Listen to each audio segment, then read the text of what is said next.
Hello everyone, welcome to पढ़ लिया। दोस्तों, लास्ट क्लास में हमने जो डिस्कशन किया था वो था स्ट्रेंथ ऑफ कंक्रीट को लेके। कंक्रीट की साइट पे स्ट्रेंथ, हम एवरेज स्ट्रेंथ कैसे निकालते हैं, क्या क्या उसका क्राइटेरिया है, एंड देन डिज़ाइन लोड क्या होता है वो भी हमने जो है देखा था। डिज़ाइन लोड को हमने ये बताया था कि भी 95% लाइफ तक जो लोड एक्सीड नहीं करेगा उसको हम लोग बोलते हैं design load.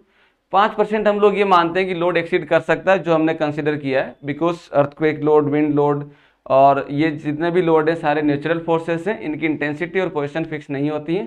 So that may be exceed, जो हमने कंसिडर किया डिजाइनिंग के टाइम।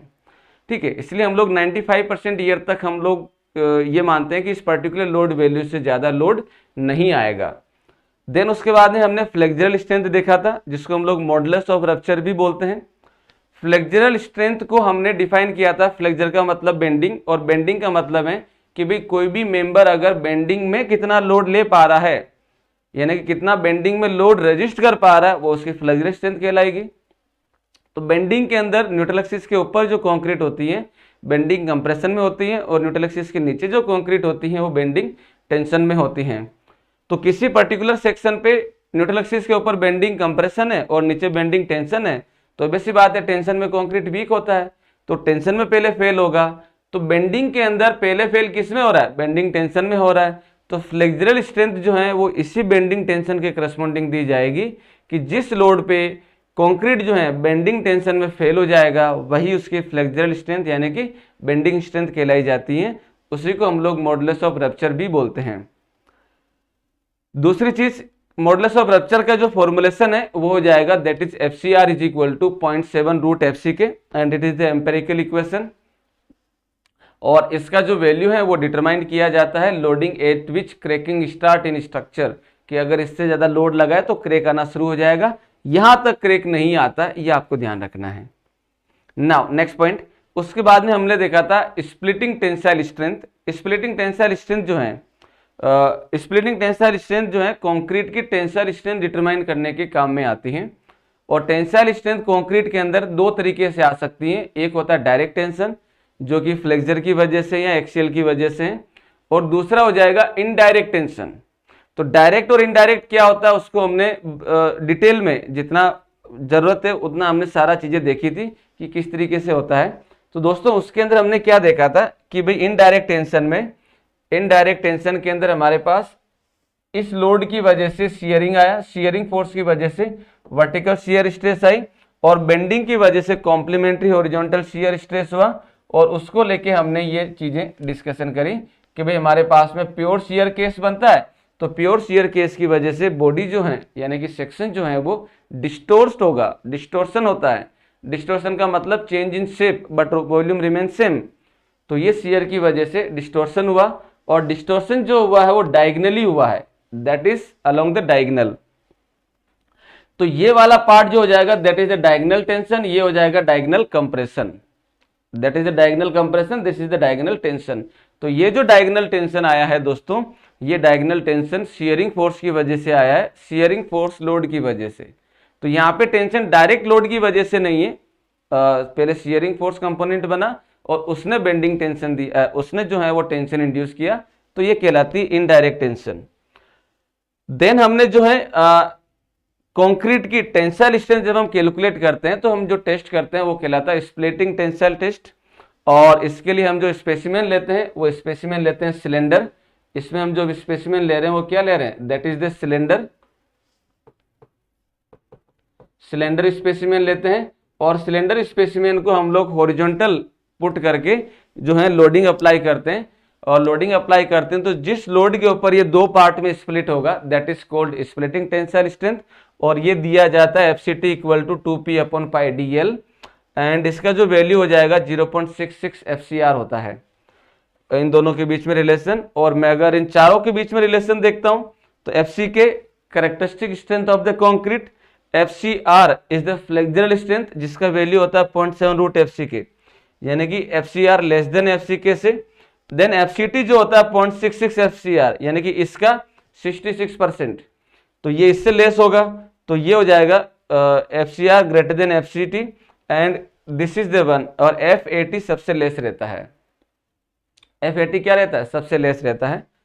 तो दोस्तों आगे बढ़ने से पहले अगर मैं यहाँ पे आपसे क्वेश्चन अगर पुटअप करूं, अगर यहाँ पे क्वेश्चन पुटअप करूं, क्वेश्चन क्या दिया गया, what is splitting tensile strength, what is FCT for M25 concrete, for M25 concrete. Question क्या दिया गया आपको, what is the FCT, FCT का मतलब स्प्लिटिंग टेंसाइल स्ट्रेंथ कितना होगा M25 कंक्रीट के लिए। तो भाई मुझे पूछा गया एफसीटी और यहाँ पे मुझे गिवन है एफसीके। तो एफसीटी और एफसीके में क्या रिलेशन है, तो हम ये जानते हैं दैट इज एफसीटी जो होता है, दैट इज एफसीटी क्या होता है, दैट इज 0.66 एफसीआर, और एफसीआर क्या होता है 0.7 रूट एफसीके। तो ये हो जाएगा 0.66 इंटू 0.7 रूट एफसीके, और एफसीके का वैल्यू आपको गिवन है that is the 25। So this value is 0.66 into 0.7 into 25. So here I can say the value is, ये हो जाएगा आपके पास that is, ये आ जाएगा that is 0.66 into 0.7 into root FCK, this is the 25. So this value will be 2.31 megapascal, 2.31 megapascal. तो exam में इसमें से किसी भी रिलेशन को लेके ऑब्जेक्टिव पूछा जा सकता है, बट आपको ये चीजें याद रहनी चाहिए। सिंपल है, कोई बहुत बड़ी बात नहीं है। चलिए जी, अब आगे बढ़ते हैं। ये लास्ट क्लास में हमने जो किया उसकी सारी बात थी।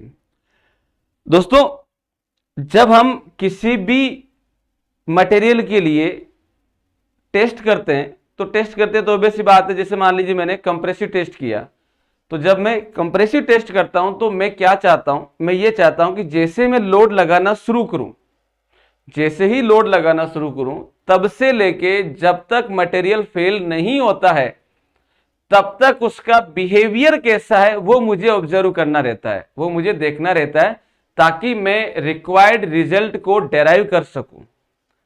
अगेन रिपीट कर रहा हूं कि whenever I am going to start the load, जब लोड का वैल्यू मैं 0 से 1 करता हूं तब से लेके जब तक स्पेसिमेन फेल नहीं होता है तब तक मैं क्या चाहता हूं कि भाई मटेरियल ने उस लोड को कैसे रजिस्ट किया, क्या उसका बिहेवियर रहा है, that I want to analysis. तो मैं उसको एनालिसिस करके ये बता सकता हूं कि भाई यहां से यहां तक ये लीनियर रहा है, उसके बाद में पैराबोलिक हो गया, यहां तक इलास्टिक प्रॉपर्टी है, यहां पे प्लास्टिक प्रॉपर्टी है, और जो भी उसका नेचर है वो सारी चीजें हम लोग मेजर करते हैं स्ट्रेस स्ट्रेन कर्व के अंदर।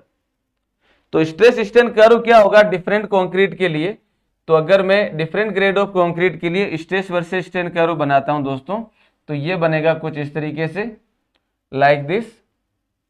ये हो जाएगा कुछ ऐसे।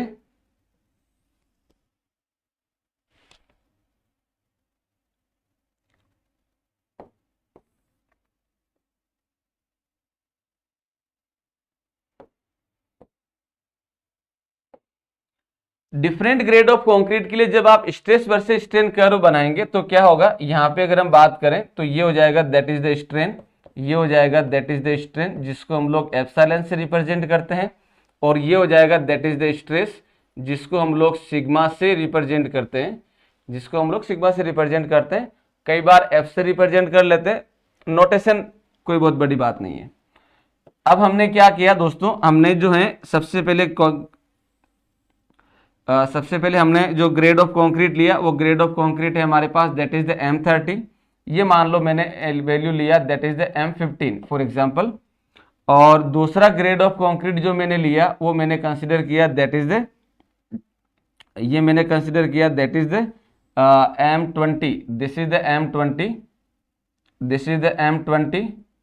एंड तीसरा जो ग्रेड ऑफ कंक्रीट में देख रहा हूं वो ग्रेड ऑफ कंक्रीट हो जाएगा दिस इज, ये हो जाएगा दैट इज M25, M25। तो मैं यहां पे इसका M15 का वापस बना दे रहा हूं सिंपल, लाइक दिस। ये हो गया आपके पास में M15।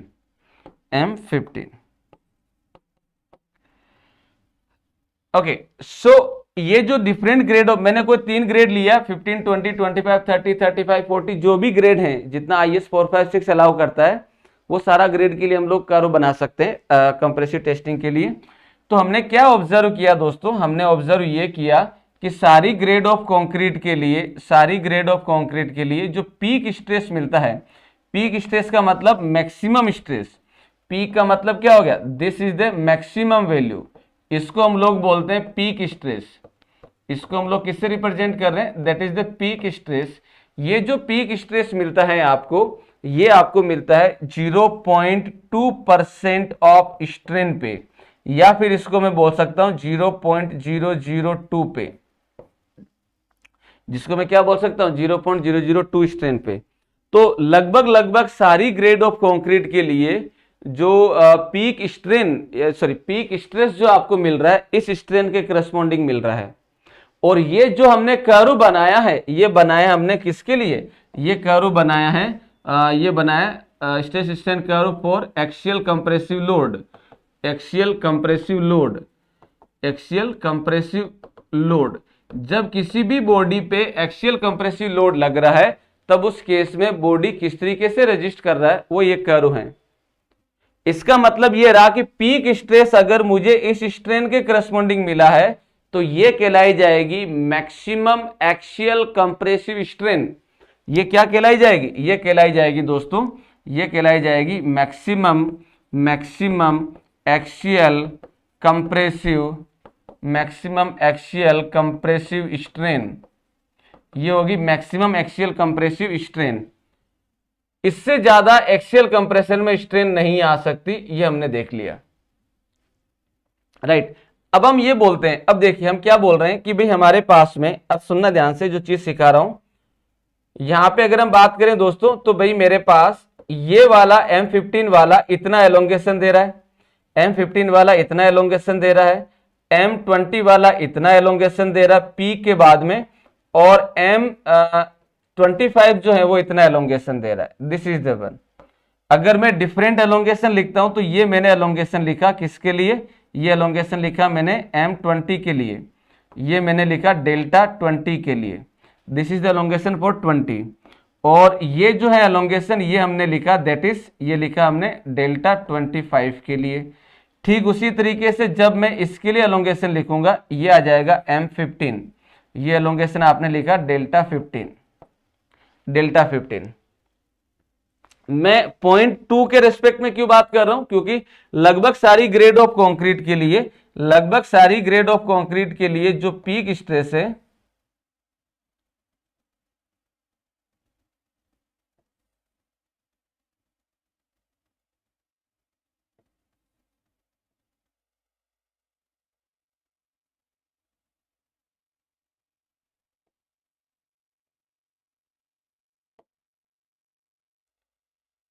लगभग सारी ग्रेड ऑफ कंक्रीट के लिए, चाहे 15 हो, चाहे 20 हो, चाहे 25 हो, इन सारी ग्रेड ऑफ कंक्रीट के लिए जो पीक स्ट्रेस यानी कि मैक्सिमम स्ट्रेस जो है वो 0.002 स्ट्रेन के करस्पॉन्डिंग मिल रही है। अब अगर मैं इन तीनों ग्रेड ऑफ कंक्रीट को यहां पे अगर बताना चाहूं कि भी कौन सा डक्टाइल है, कौन सा ब्रिटल है, जनरली हम लोग बोलते हैं कंक्रीट जो है वो ब्रिटल होता है, लेकिन ब्रिटल का डेफिनेशन हम क्या बोलते हैं, सोम के अंदर, सोम में ये बोलते हैं कि अगर कोई भी मटेरियल बिल्कुल भी एलोंगेट नहीं होता है या नेग्लिजिबल एलोंगेट होता है, यानी कि डिफॉर्मेशन होता है, तो हम लोग उसको ब्रिटल बोलते हैं। और अगर कोई भी मटेरियल ज्यादा एलोंगेशन देता है, तो उसको हम लोग डक्टाइल बोलते हैं। तो यहां पे हमें बोला गया मोर एलोंगेशन और लेस एलोंगेशन, तो मोर और लेस तो कंपैरेटिव डेटा है, 1 किलोमीटर छोटा भी है और बड़ा भी है, लेस भी है और मोर भी है। मोर कैसे, अगर मैं 1 किलोमीटर को 1 मीटर से कंपेयर करूंगा, so it is much much more, but अगर मैं इसी 1 किलोमीटर को 1000 किलोमीटर से कंपेयर करूंगा, very very less. Same data मोर भी है और लेस भी है, किस पे डिपेंड कर रहा है, डिपेंड्स ऑन कि भाई किससे कंपेयर कर रहे हो। तो जनरली जब हम बोलते हैं कि भाई कंक्रीट जो है वो ब्रिटल है, तब हम जो ब्रिटल की बात करते हैं वो बात करते हैं स्टील के एलोंगेशन के रिस्पेक्ट में, रेनफोर्समेंट जो दिया गया उसके रेस्पेक्ट में हम लोग ये बोलते हैं कि भी कंक्रीट जो है डक्टाइल है या फिर ब्रिटल है। तो स्टील के रेस्पेक्ट में हम लोग ये बोलते हैं कंक्रीट जो होता है वो ब्रिटल है और स्टील डक्टाइल है, क्योंकि स्टील में एलोंगेशन ज्यादा रहता है। अगर मैं डिफरेंट ग्रेड ऑफ कंक्रीट की बात करूं कि भाई M15 डक्टाइल है या फिर 20 डक्टाइल है, M15 ब्रिटल है या फिर 20 ब्रिटल है, तो दोस्तों इसके लिए हम जो चीज अभी मैंने आपको बताई है कि अगर कोई भी मटेरियल ज्यादा एलोंगेशन दे रहा है तो वो क्या होगा, डक्टाइल होगा, और कम एलोंगेशन दे रहा है तो क्या होगा, ब्रिटल होगा। तो यहां पे अगर हम देखें दोस्तों, इसमें अगर मैं देखता हूं तो क्या होगा, अगर मैंने डेल्टा 15 लिखा और इसको मैं कंपेयर कर रहा हूं डेल्टा 20 से, तो डेल्टा 15 जो है वो ज्यादा है 20 के रेस्पेक्ट में, वो ज्यादा है 20 के रेस्पेक्ट में, तब उस केस में M15 क्या हो गया, डक्टाइल हो गया, और M20 क्या हो गया, ब्रिटल हो गया, M20 ब्रिटल हो गया। वहीं अगर मैं वहीं अगर मैं 20 और 25 को कंपेयर करता हूं, 20 और 25 को कंपेयर करता हूं, तो 20 ज्यादा है 25 से, सो दिस इज मोर, तो ये आपके पास में बन गया डक्टाइल और ये आपके पास में बन गया ब्रिटल। यानी कि अगर आप इसमें ध्यान से अगर देख रहे हैं दोस्तों, तब उस केस में M20 जो है वो आपके पास जो है वो डक्टाइल भी है और ब्रिटल भी है, ब्रिटल भी है और डक्टाइल भी है, बस डिपेंड कर रहा है किससे कंपेयर कर रहे हो। इसी चीज को ईएसी ने क्या पूछा है, इसी चीज को ईएसी ने एग्जाम के अंदर क्या पूछा है कि भाई low strength concrete is as compare to high strength concrete, low strength concrete is as compare to high strength concrete. मैं इसका आंसर नहीं दे रहा, वीडियो को पॉज करके खुद से आंसर दो, इसको ऑब्जर्व करो और इसी चीज से आंसर दो। ईएससी का ऑब्जेक्टिव है, नए क्वेश्चन पेपर में आएंगे और वो चीजें आपको ऑब्जर्व करके समझ के आंसर देना है। तो इसको ध्यान से देखो कि भाई M15 और 20 के बीच में क्या रिलेशन है, 15 वाला डक्टाइल 20 वाला ब्रिटल। अगर मैं इसको देखता हूं तो 20 वाला डक्टाइल और 25 वाला ब्रिटल, यानी कि अगर मैं किसी भी ग्रेड ऑफ कंक्रीट को उसके लोअर से कंपेयर करता हूं, अगर मैं लोअर से कंपेयर करता हूं तो वो ब्रिटल बन जाएगा, और अगर मैं उसी ग्रेड ऑफ कंक्रीट को अगर हायर ग्रेड से कंपेयर करता हूं तो क्या बन जाएगा, डक्टाइल बन जाएगा। तो अब मेरे स्टेटमेंट, मेरे क्वेश्चन का आंसर क्या बन गया, लो स्ट्रेंथ कंक्रीट ये हाई स्ट्रेंथ कंक्रीट के रिस्पेक्ट में क्या होगी, low strength concrete is as compare with high strength concrete more ductile, and vice versa high strength concrete is more brittle as compare to low strength concrete. ESC का objective है ये, पूरे strain curve को single statement में उन्होंने एक ही line के अंदर पूछ लिया। चलिए, तो ये जो बातें हमने बोली हैं उसी को हम लोग यहां पे पॉइंट आउट कर लेते हैं, उसी को हम लोग पॉइंट आउट कर लेते हैं। तो क्या हो जाएगा इसके अंदर इसमें हो जाएगा, पहला पॉइंट हो जाएगा peak stress is reach about strain 0.002, या फिर हम लोग इसको बोल सकते हैं 0.2%, और इसी को हम लोगों ने क्या बोला है, maximum axial compressive strain, axial compressive strain. किसी भी मेंबर में अगर एक्सियल लोड लग रहा है तो एक्सियल लोड के रेस्पेक्ट में उस मटेरियल में कितनी मैक्सिमम स्ट्रेन आएगी, दैट इज द 0.002। चलिए, ये ऑलरेडी सारा देख चुके हैं, इसमें कुछ रटने वाली चीज है नहीं। दूसरा पॉइंट हो जाएगा low strength concrete, low strength concrete,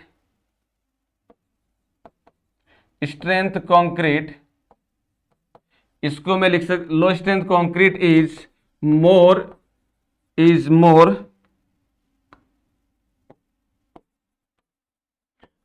ductile, low strength concrete is more ductile as compared to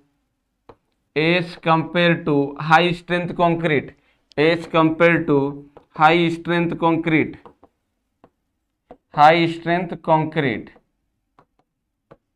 ठीक है, इसका एक्सप्लेनेशन ऑलरेडी हम लोग ऊपर देख चुके हैं। दूसरा क्या, तीसरा पॉइंट क्या हो जाएगा, तीसरा हो जाएगा हाई स्ट्रेंथ कंक्रीट। मैं इसी स्टेटमेंट को जो है इस तरीके से लिख देता हूं,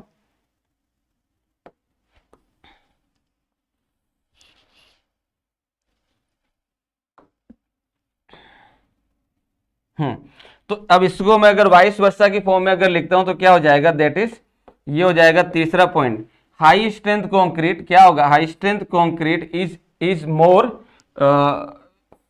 इसको हम लिख लेते हैं कुछ ऐसे। नाउ देखिए क्या होगा इसके अंदर स्टेटमेंट, ये हो जाएगा that is high strength high strength concrete is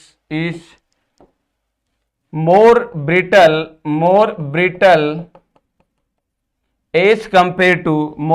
as compared to low strength concrete। और इसका एक्सप्लेनेशन भी हम लोग देख चुके हैं।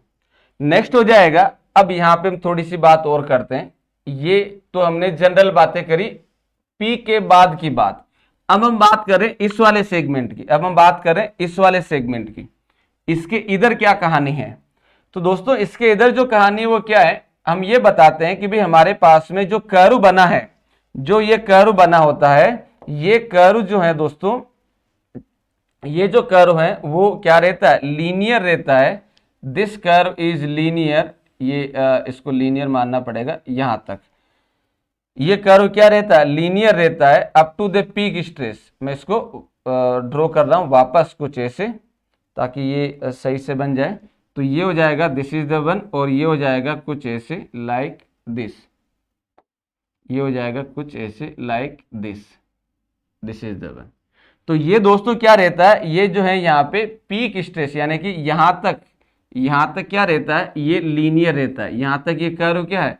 लीनियर है। और उसके बाद में ये पैराबोलिक हो जाता है। उसके बाद में क्या हो जाता है? पैराबोलिक हो जाता है। और ये जो वैल्यू है वो वैल्यू है 0.6 times peak stress, 0.6 time peak stress.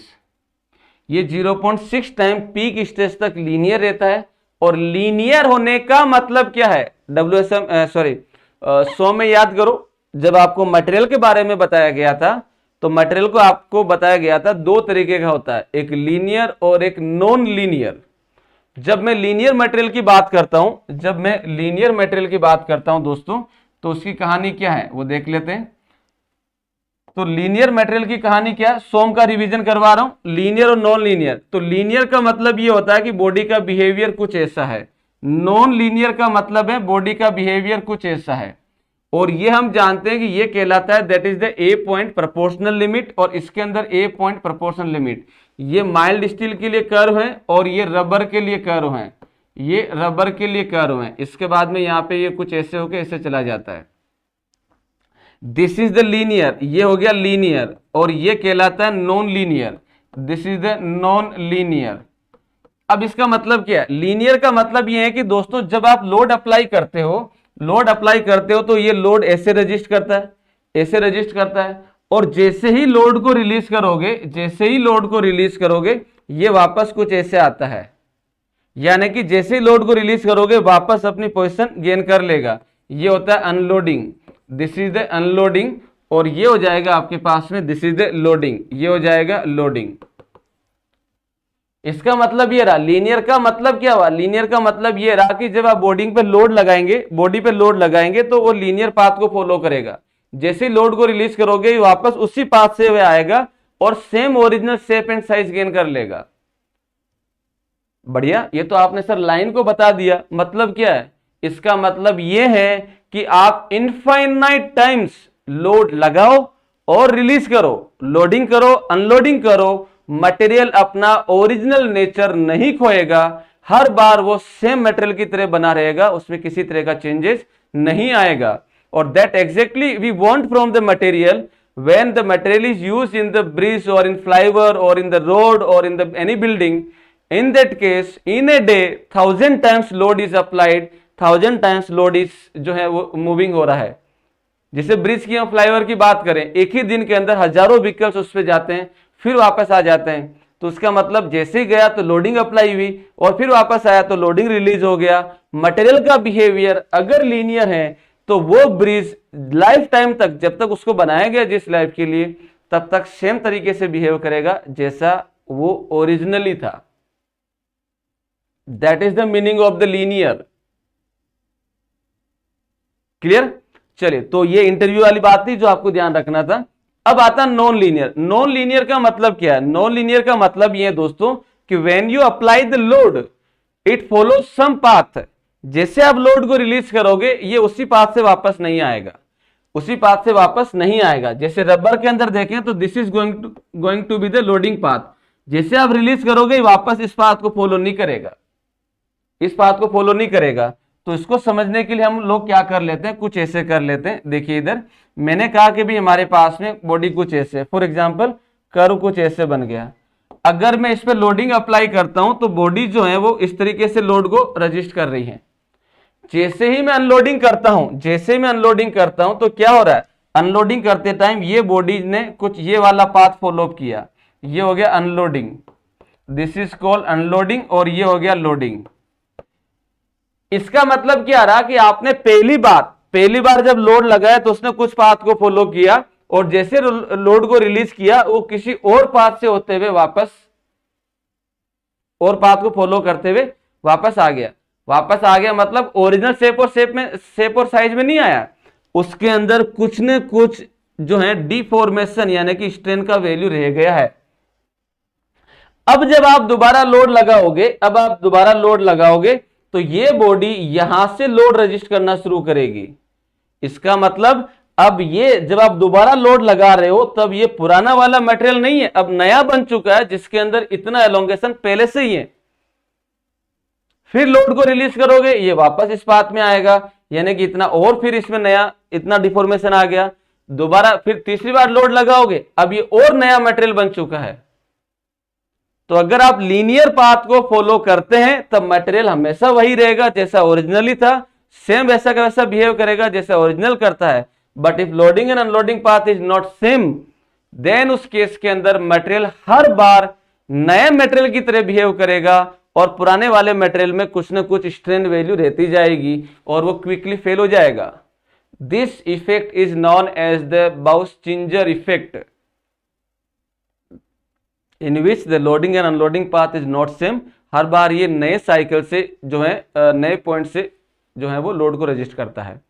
जब कभी भी हम इंजीनियरिंग मटेरियल की बात करते हैं, दोस्तों, तो ये आप लोडिंग और अनलोडिंग पाथ को लीनियर ही मानते हैं।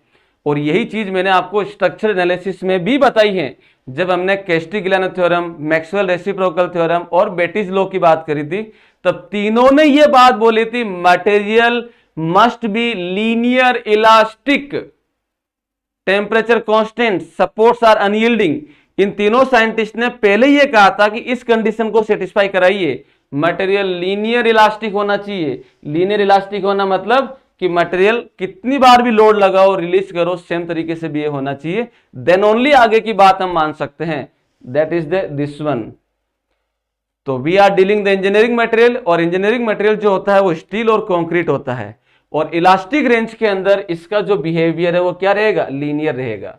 तो ये लीनियर की कहानी है जो आपको ध्यान रखनी है। चलिए, सो this is all about the linear. तो यहां पे हम लोग ये बोल सकते हैं यहां पे हम लोग क्या बोल सकते हैं, ये हो जाएगा fourth one, curve is linear up to 0.6 times the peak stress,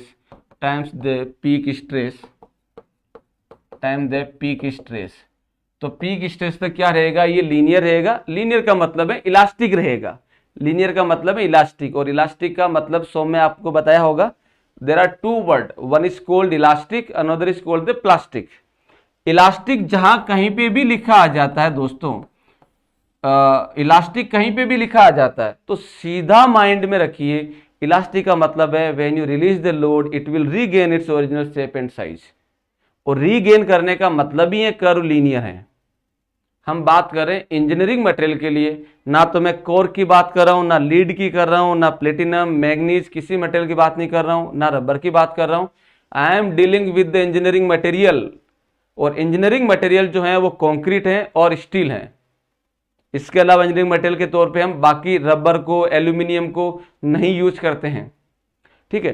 तो इलास्टिक का मतलब क्या होता है, इलास्टिक का मतलब ये कर लेगा, ये जो है वो regain its shape and size, regain its shape and size. तो दोस्तों इनमें से कुछ भी लिखा आ जाए तो इसका मतलब ये हो गया कि जो कर्व है वो क्या रहेगा, लीनियर रहेगा। चाहे इन दोनों में से कुछ भी लिखा आ जाए, कर्व लीनियर मानना। किसके लिए, फॉर इंजीनियरिंग मटेरियल, मेंशन कर देता हूं, फॉर इंजीनियरिंग मटेरियल। अगर मैं वर्ड यूज कर लेता हूं प्लास्टिक, अगर मैं वर्ड यूज कर लेता हूं प्लास्टिक, तो प्लास्टिक जहां पे भी मैंने वर्ड यूज किया वहां मतलब है वहां पे परमानेंट डिफॉर्मेशन आएगा। इलास्टिक के अंदर जो डिफॉर्मेशन रहता है वो टेम्परेरी डिफॉर्मेशन रहता है। When you release the load that temporary deformation will वापस क्या बन जाएगा, जीरो बन जाएगा। बट प्लास्टिक के अंदर जो डिफॉर्मेशन रहता है वो परमानेंट रहता है, ये कभी भी जीरो नहीं होगा, बना ही रहेगा। और इसके अंदर कर्व लीनियर कभी नहीं रहता है। तो यहां पे इन दोनों के लिए ध्यान रख लीजिएगा। प्लास्टिक के अंदर जो डिफॉर्मेशन रहता है, वो परमानेंट रहता है, it never regain,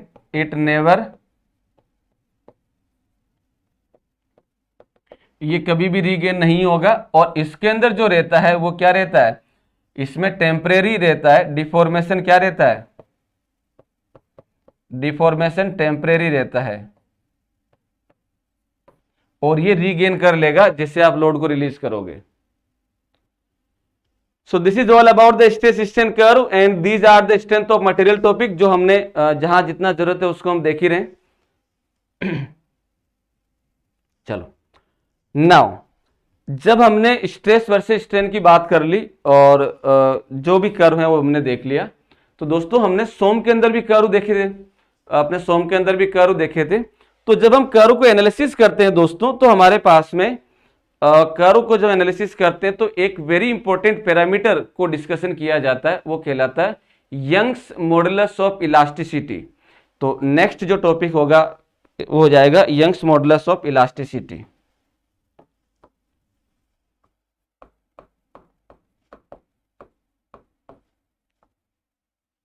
Young's modulus of elasticity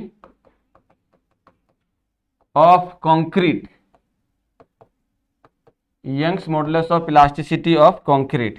concrete का यंग्स मॉडुलस ऑफ इलास्टिसिटी कितना होगा उसके बारे में बात कर रहे हैं। यंग्स मॉडुलस ऑफ इलास्टिसिटी क्या होता है, तो पहले हम बात कर लेते हैं नॉर्मल स्ट्रेंथ ऑफ मटेरियल से। स्ट्रेंथ ऑफ मटेरियल से बात कर लेते हैं। सपोज करिए दिस इज द वन, और ये आपके पास में जो है वो कर्व बनता है कुछ ऐसे, ये कर्व बना कुछ ऐसे, यहाँ से यहाँ तक ये लीनियर रहता है, और उसके बाद में ये जो होता है वो पैराबोलिक नहीं, ये वाला पैराबोलिक नहीं। पहले हम लोग सोम की बात कर रहे हैं, सोम की बात कर ले रहे हैं। तो ये हो जाएगा कुछ ऐसे, और ये हो जाएगा कुछ ऐसे, देन ये हो जाएगा कुछ इस तरीके से, और उसके बाद में ये कर्व कर रहे हैं कुछ इस तरीके से, और ये है, ये हम लोग सोम से बात कर रहे हैं, फ्रॉम सोम से हम बात कर रहे हैं। This is the stress, this is the strain, और this is the stress. And we know that कि ये जो पॉइंट है दोस्तों, ये जो पॉइंट है इसको बोला जाता है प्रोपोर्शनल लिमिट। ए को हम लोग क्या बोलते हैं, प्रोपोर्शनल लिमिट बोलते हैं। प्रोपोर्शनल लिमिट के अंदर एक साइंटिस्ट रहे जिनका नाम था hooks.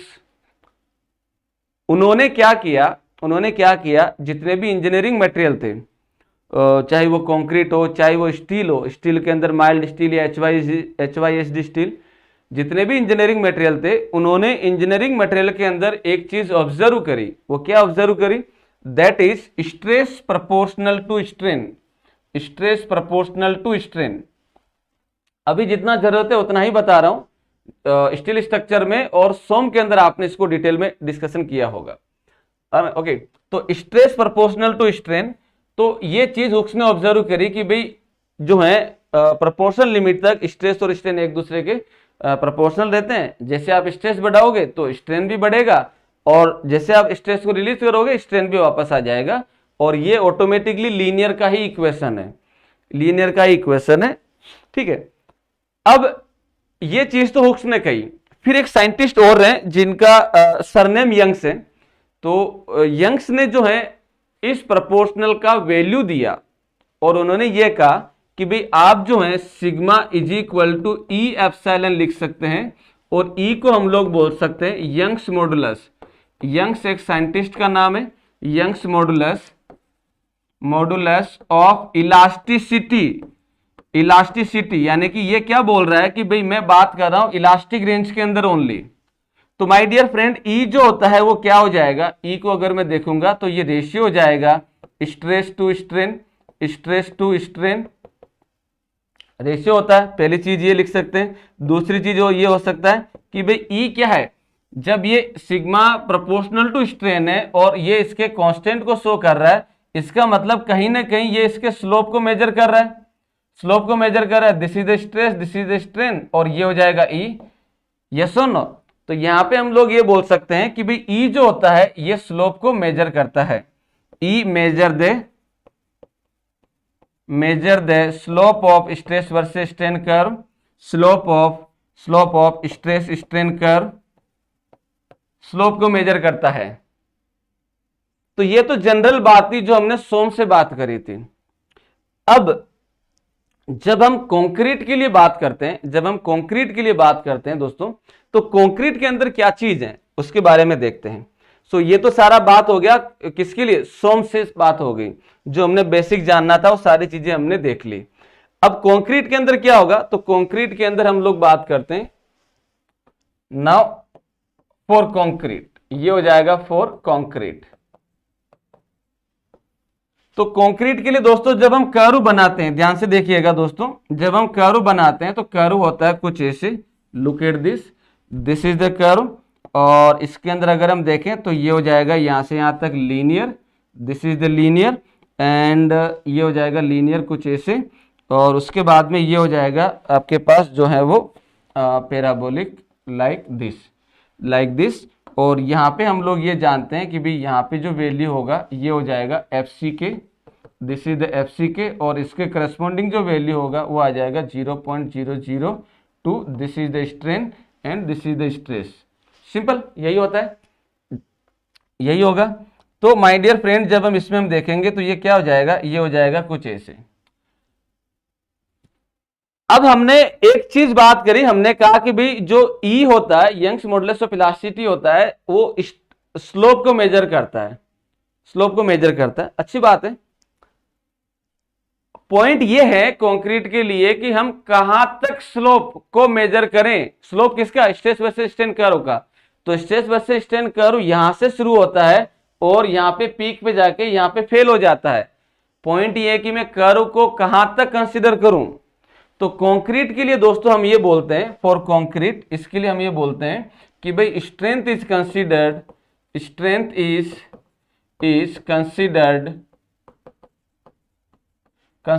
Up to F C K. हम लोग स्ट्रेंथ कहां तक ले रहे हैं, कंक्रीट की स्ट्रेंथ हम लोग ले रहे हैं एफ सी के तक। इसका मतलब ये रहा कि भाई हमें कंक्रीट का जो स्ट्रेस वर्सेस स्ट्रेन कर्व का जो स्लोप है वो हमें एफ सी के तक लेना है, यानी कि एफ सी के तक, ओरिजिन से लेके एफ सी के तक किस तरीके से बिहेव कर रहा है, हर जगह का स्लोप चाहिए। चलो देख लो, स्लोप चाहिए तो क्या करेंगे, स्लोप चाहिए तो ये हो जाएगा आपके पास, दैट इज, सबसे पहले हमने ओरिजिन पे स्लोप देखा, भाई यहां पे जो भी कर्व है उसके टेंजेंट लाइन ड्रॉ करी और उसका स्लोप देखा, तो ये हो जाएगा that is E I T, initial tangent. Initial का मतलब कर्व ओरिजिन पे है, ओरिजिन के ऊपर हमने कर्व के एक टेंजेंट ड्रॉ करी और उस टेंजेंट का जो स्लोप लिया वो आ गया ई आई टी। अब ये जो है मैं यहां से लेके यहां तक लीनियर में कहीं पे भी करूंगा सेम वैल्यू रहेगा।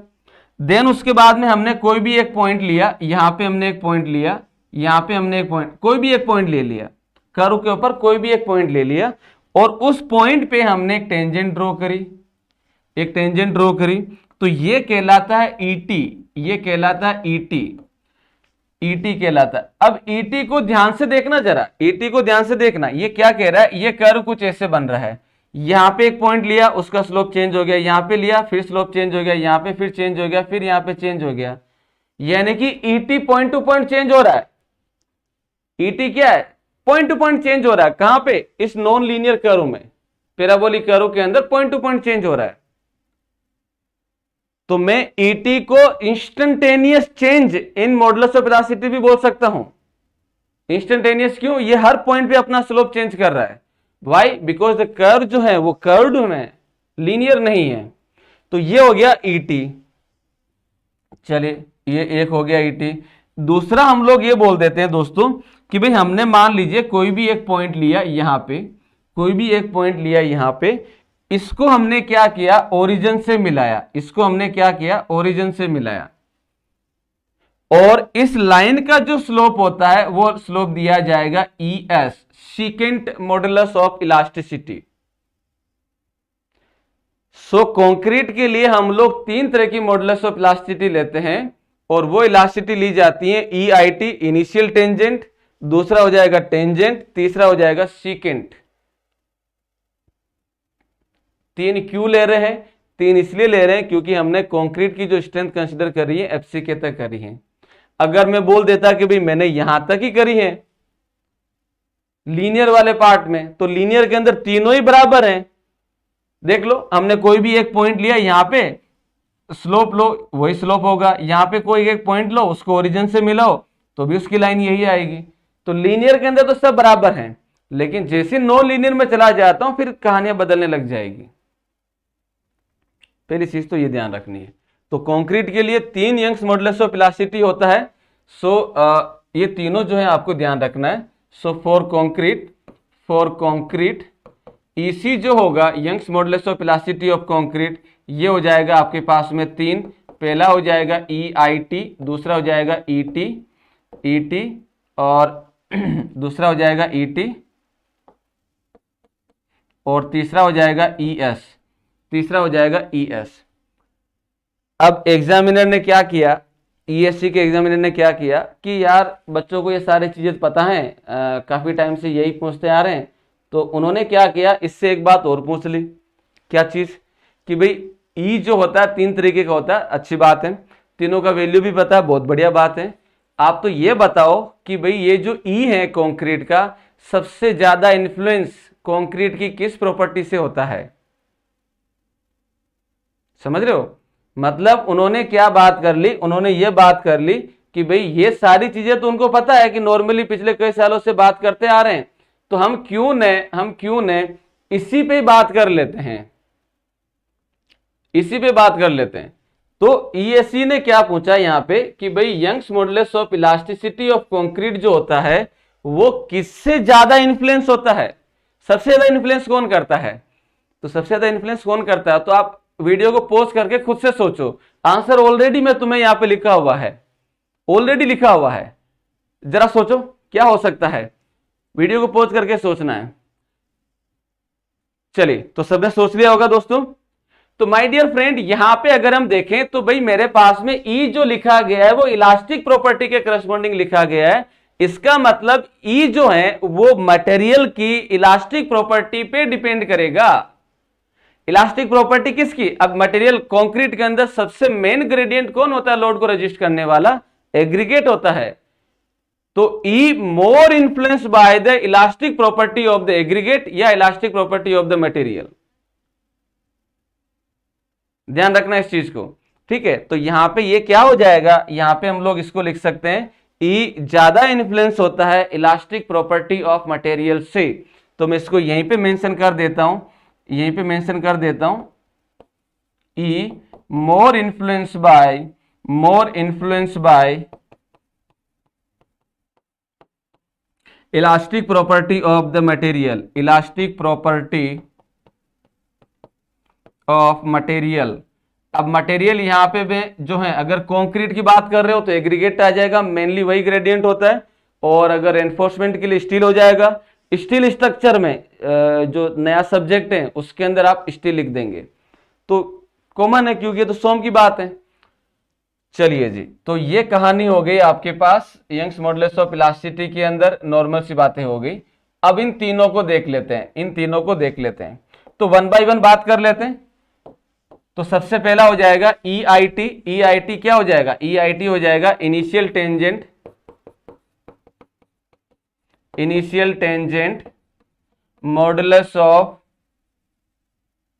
Modulus of elasticity of concrete, elasticity of concrete, इसको बोला गया दैट इज द EIT, इसको बोला गया दैट इज द EIT। और यहां पे अगर हम बात करेंगे दोस्तों तो EIT क्या होता है? EIT होता है कर्व का स्लोप एट ओरिजिन पे। ओरिजिन पे जो कर्व का स्लोप होगा उसी को हम लोग क्या बोलेंगे? EIT बोलेंगे। तो पहले तो इसी पॉइंट को लिखते हैं, फिर आगे थोड़ी सी बात करते हैं। It is slope it is slope of curve at origin, slope of curve at origin. अब पॉइंट ये आता है कि आपने अगर थोड़ा सा अगर क्वेश्चन को सोल्व करते टाइम या डेटा को अगर ऑब्जर्व किया होगा तो एक चीज नोट करना कि जब कभी भी बॉडी जो है वो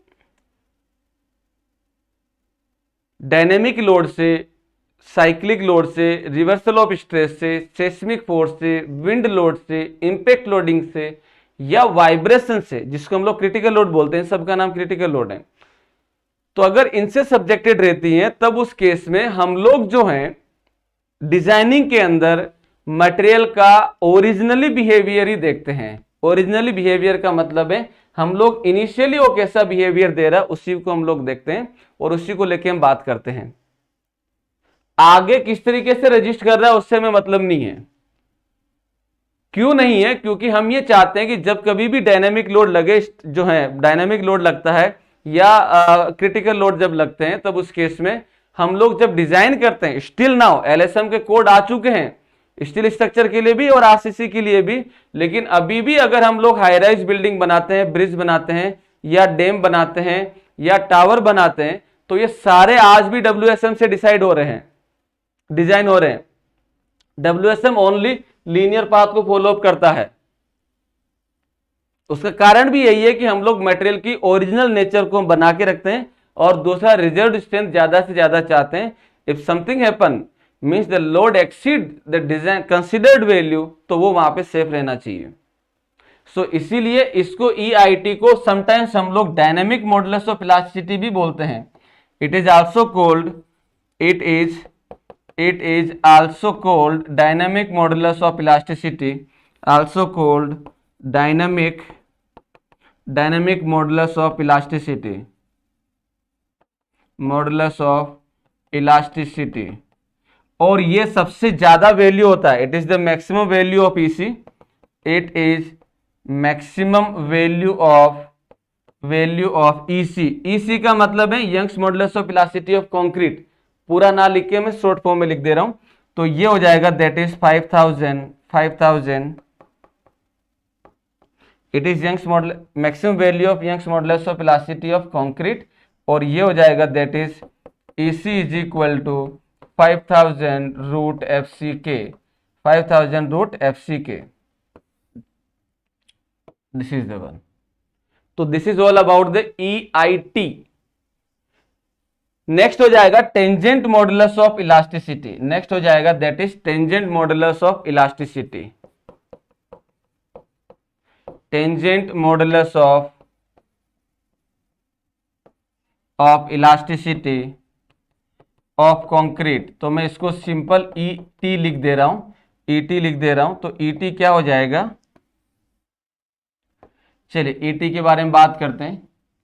तो ईटी के लिए अगर हम देखें दोस्तों, तो हमारे पास में जो कर्व बना हुआ है वो कर्व कुछ ऐसे है, वो हो जाएगा कर्व कुछ इस तरीके से, लुक एट दिस। और यहाँ पे हमने जो कर्व बनाया है वो कर्व बन रहा है कुछ ऐसे, यहाँ पे अगर हम बात करें, और ये हो जाएगा कुछ इस तरीके से। तो इसमें अगर हम क्या बोल रहे हैं दोस्तों, हमने कोई भी एक पॉइंट लिया यहाँ पे, तो यहाँ पे हम टेंजेंट ड्रॉ करेंगे और उस टेंजेंट का जो स्लोप होगा वो ईटी देगा। अगर हमने यहाँ पे पॉइंट लिया, इस पे हमने टेंजेंट ड्रॉ करी, इसका जो स्लोप होगा वो हो जाएगा ईटी। तो यहां से क्लियरली हमें ऑब्जर्व हो रहा है कि भाई नॉन लीनियर कर्व के अंदर, यानी कि कर्व्ड शेप के अंदर ईटी पॉइंट टू पॉइंट क्या हो रहा है, चेंज हो रहा है। ठीक है, तो इसका मतलब ये इंस्टेंटेनियस चेंज दे रहा है, इंस्टेंटेनियस चेंज दे रहा है। तो इसको हम लोग सिंपली लिख सकते हैं,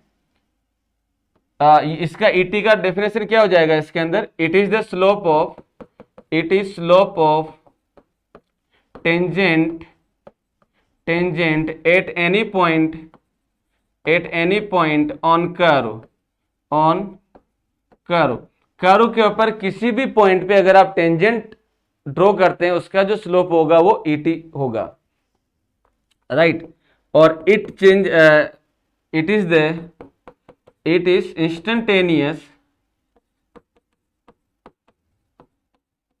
instantaneous change in change in ET, ये हर पॉइंट टू पॉइंट क्या कर रहा है, अपना स्लोप चेंज कर रहा है।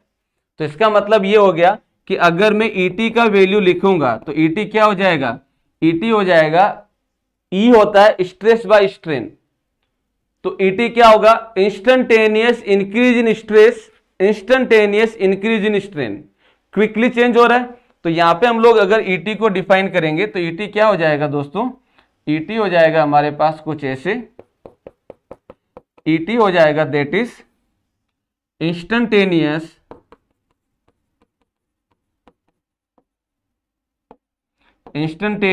Increase in stress divided by instantaneous increase in strain, तो ये हो जाएगा instantaneous increase in stress to the strain. So this is the ET, और ये पॉइंट टू पॉइंट क्या करेगा, चेंज होगा। लास्ट आता है सीकेंट मॉडुलस, लास्ट आता है सीकेंट मॉडुलस, तीसरा हो जाएगा दैट इज, तीसरा हो जाएगा सीकेंट मॉडुलस ऑफ इलास्टिसिटी, जिसको हम लोग रिप्रेजेंट करते हैं ई एस के द्वारा, और ये भी हम कंक्रीट की बात कर रहे हैं, this is the one. Second modulus क्या कहता है, सेकेंड मॉडुलस सिंपल सी बात कहता है, सिंपल सी बात कहता है, ये आपके पास में कोई भी एक कर्व बना है, दिस इज द वन, और इस कर्व के अंदर जब आप देखते हैं दोस्तों तो ये आपके पास हो जाएगा this is the linear, and then ये हो जाएगा नॉन लीनियर, कुछ ऐसे। अब ये क्या कह रहा है, ये सिंपल सी बात कह रहा है कि भाई आप जो हैं कर्व के ऊपर कोई भी एक पॉइंट लो, कोई भी एक पॉइंट लो, तो जब आप कोई भी एक पॉइंट फिक्स कर दे रहे हैं तो इसका मतलब ये हुआ दोस्तों, इसका मतलब क्या हुआ, इसका मतलब ये हुआ दोस्तों कि भाई आपने इसके करस्पॉन्डिंग स्ट्रेन और इसके करस्पॉन्डिंग स्ट्रेस का वैल्यू आपने क्या कर दिया, फिक्स कर दिया। कोई भी एक पॉइंट लेने का मतलब क्या हुआ कि आपने टोटल स्ट्रेन और टोटल स्ट्रेस का वैल्यू क्या कर दिया, फिक्स कर दिया। तो यहां पे अगर हम बात करेंगे तो ये क्या कहता है कि भाई इसका जो स्लोप होगा, इसका जो स्लोप होगा, इस पॉइंट को ओरिजिन से जब हम मिलाते हैं तो इस लाइन का जो स्लोप होगा that is given by the E S, that is given by the E S. तो ये क्या हो जाएगा, it is the slope of line joining any point on the curve to the origin. तो ये हो जाएगा आपके पास दैट इज ई एस, और ये हो जाएगा it is slope of line joining any point on the curve, any point on curve to the origin. और कोई भी एक पॉइंट को जब आप ओरिजिन से मिलाते हैं तब उस केस में इसका जो स्लोप होगा वो दिया जाता है सेकेंड के द्वारा, ठीक है। तो इसको मैं लिख सकता हूं E S is equal to total increase in stress, ये हो जाएगा that is total increase in stress divided by total increase in strain, divided by total increase in strain.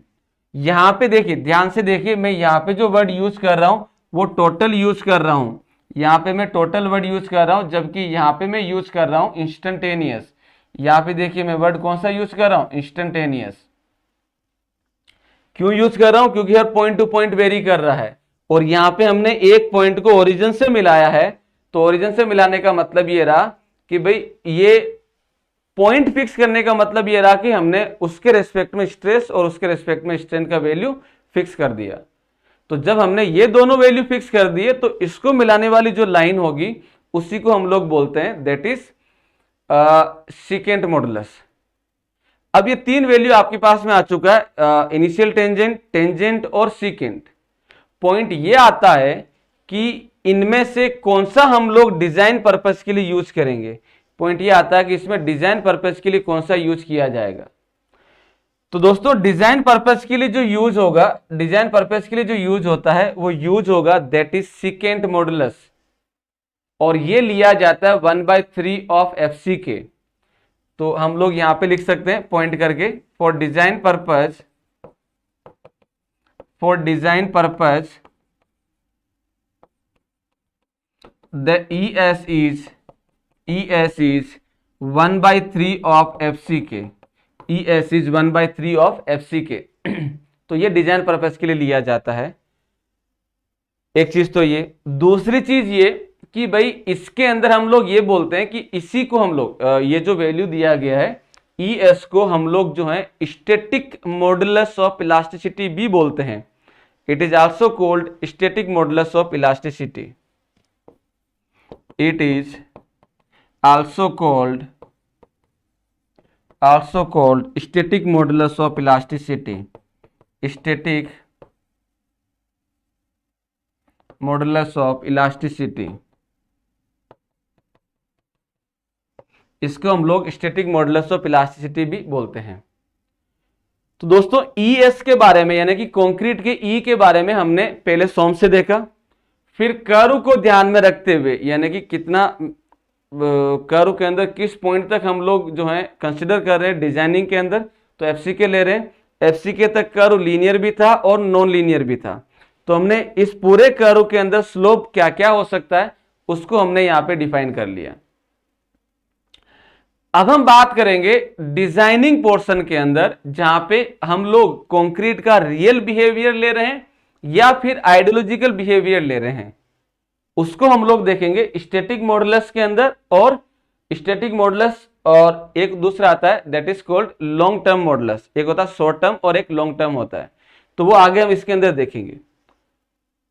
आगे बढ़ने से पहले हम यहाँ पे थोड़ी सी बात और कर लेते हैं, क्योंकि मेरे पास में कर्व लीनियर है और नॉन लीनियर है। तो लीनियर और नॉन लीनियर के अंदर इसका बिहेवियर यानी कि तीनों का बिहेवियर कैसा है वो हम देख लेते हैं। सिंपल है, हालांकि वो आप खुद ही कर सकते हो, इतना समझाने के बाद में तो जरूरत नहीं है उसको लिखने की, बट फिर भी देख लेते हैं। ये आपके पास में जो है कर्व बना हुआ कुछ ऐसे, एंड ये हो जाएगा कुछ इस तरीके से, और ये हमने बना दिया curve linear. This is the linear. पहले लीनियर की बात करते हैं। पहले हम क्या कर रहे हैं, लीनियर की बात करते हैं। तो दोस्तों लीनियर में हम लोग ये जानते हैं, ये यहां से यहां तक लीनियर है और ये 0.6 टाइम पीक स्ट्रेस होता है। This is the linear. और इसी को हम लोग क्या बोलते हैं, इसी को हम लोग ये बोलते हैं that is the elastic range. इसको हम लोग क्या बोलते हैं, इसको हम लोग बोलते हैं that is the elastic range. Elastic range. तो इलास्टिक रेंज के अंदर ET, EIT और ES का वैल्यू क्या रहेगा, कौन ज्यादा कौन कम, आपको डिसेंडिंग ऑर्डर में लिखना है। तो क्या करें बताओ, सबसे पहले EIT ओरिजिन पे स्लोप होगा, ये हमेशा ज्यादा ही रहेगा। चलो EIT का वैल्यू लिख दिया। अब दूसरा देख लेते हैं ET। ET क्या कहता है, कर्व के ऊपर कोई भी एक पॉइंट लो, पॉइंट लिया, उस पर टेंजेंट ड्रॉ करो, टेंजेंट ड्रॉ किया, उसका स्लोप क्या होगा, उसका स्लोप सेम रहेगा। जो इसी का है वो सेम रहेगा, तो यानी कि बराबर रहेगा ET के, बराबर रहेगा ET के। तीसरा क्या कहता है, तीसरा ये कहता है कोई भी एक पॉइंट लो, पॉइंट लिया, उसको ओरिजिन से मिलाओ, मिला दिया, इस लाइन का स्लोप क्या रहेगा, ES रहेगा। तो भाई इसके अंदर ये भी क्या रहेगा, सेम रहेगा। तो इलास्टिक रेंज के अंदर ये तीनों वैल्यू क्या रहेगी, इलास्टिक रेंज के अंदर तीनों वैल्यू जो है वो सेम रहेगी।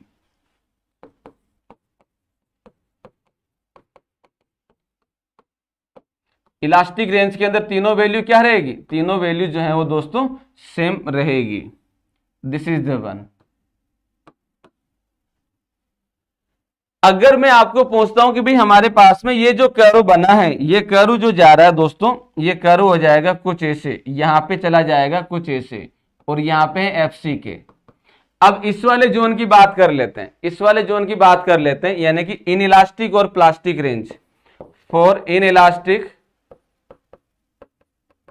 और प्लास्टिक रेंज, और प्लास्टिक रेंज, इन इलास्टिक और प्लास्टिक रेंज के लिए अगर हम बात करें तो इसके अंदर क्या कहानी होगी वो हम देख लेते हैं। चलिए, तो भाई सबसे पहले EIT तो ये हमेशा यही रहेगा, इसके अंदर आप प्लास्टिक लीनियर और नॉन लीनियर से कोई मतलब नहीं है इसको। तो सबसे पहले हमने लिख दिया दैट इज द EIT। अब आते हैं, हमारे पास दो वैल्यू हैं, एक होता है ET और एक होता है ES। अगर मैं दोस्तों ES का वैल्यू, अगर मैं दोस्तों यहाँ पे ES का वैल्यू यहाँ पे लेता हूं, ये मैंने एक पॉइंट लिया और उसका स्लोप देखा, तो ये हो गया आपके पास ET। ये क्या हो गया, ये आपके पास आ गया ET। और एक पॉइंट में देखता हूं कि मैंने ये पॉइंट लिया और इसको मैंने क्या किया, इसको मैंने जो है यहां से मिलाया, यहां से मिलाया, दिस इज द वन। इसको मैंने कहां पे मिलाया, इसको मैंने ओरिजिन से मिलाया और इसका जो स्लोप हुआ वो स्लोप हो गया कुछ ऐसे। अब आप मुझे एक बात बताओ, EIT का स्लोप ये, फिर इसका स्लोप ये और फिर इसका स्लोप ये, इसके अगर आपको डिसेंडिंग ऑर्डर में लिखना है तो कैसे लिखोगे? इसको लिखा जाएगा दोस्तों, ये लिखा जाएगा that is EIT greater than ES greater than ET, greater than ET। तो ये आपको क्या लिखना है दोस्तों, ये आपको लिखना है कुछ ऐसे, दिस इज द वन। रटना नहीं है, डायग्राम माइंड के अंदर रखना है, डेफिनेशन माइंड में रखनी है और ऑटोमेटिकली बना देना है। रटने के लिए बहुत सारी चीजें पड़ी हैं, बट RCC और ये स्ट्रक्चर का पोर्शन कभी रटा नहीं जाता, ध्यान रखिएगा ये। सो ये हो गया हमारे पास में कौन सा, इलास्टिक रेंज और प्लास्टिक रेंज के अंदर, इसमें इन तीनों का बिहेवियर कैसा है वो हमने यहाँ पे लिख दिया। अब आते हैं नेक्स्ट जो पॉइंट है, वो कहलाता है short term modulus of elasticity और long term modulus of elasticity. दोनों इसी के ही पार्ट हैं, तो इसको हम आगे देख लेते हैं। तो नेक्स्ट हो जाएगा that is short term modulus of elasticity,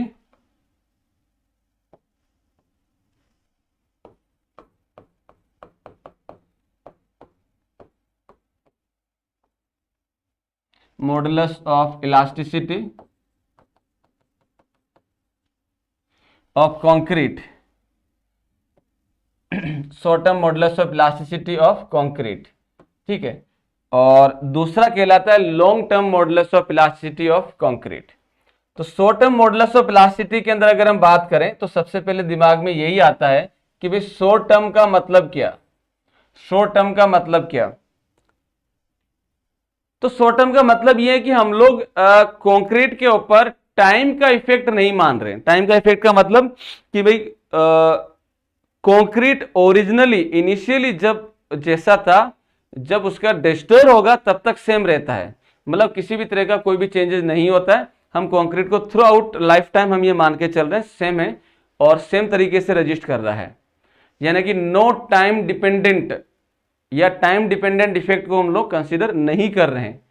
तो जब हम टाइम डिपेंडेंट इफेक्ट को हम कंसीडर नहीं कर रहे हैं तो फिर कंक्रीट ये कहती है, कंक्रीट ये कहती है कि भाई अगर आप टाइम का इफेक्ट को लेके बात कर रहे हैं, कंसीडर कर रहे हैं नहीं कर रहे हैं, लेकिन आप टाइम का वर्ड अगर यूज कर रहे हैं तो टाइम के साथ साथ एक पैरामीटर ऐसा है कंक्रीट का जो कंक्रीट की स्ट्रेंथ को अफेक्ट करता है और उसको बोला जाता है क्रीप, उसको बोला जाता है क्रीप।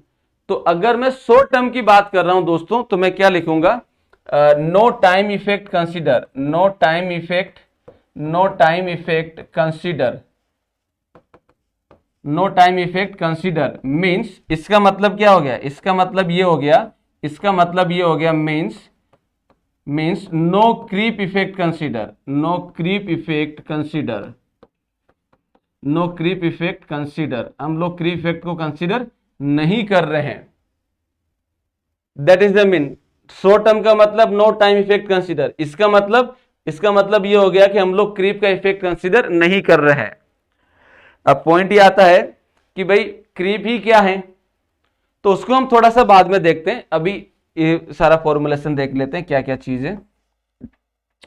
तो अगर हम ये बोलते हैं नो टाइम इफेक्ट कंसीडर, तो इसके अंदर ये बोला जाएगा दैट इज EC जो होता है वो दिया जाएगा दैट इज 5000 रूट FC के, ये क्या कहलाया जाएगा, ये हो जाएगा इसका value 5000 root FC k, this is the 5000 root FC k, जो आपको ध्यान रखना है।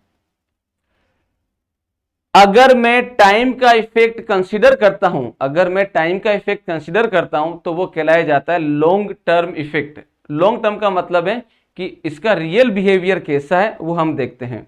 तो दूसरा हो जाएगा that is long term modulus of elasticity, next हो जाएगा दैट इज लॉन्ग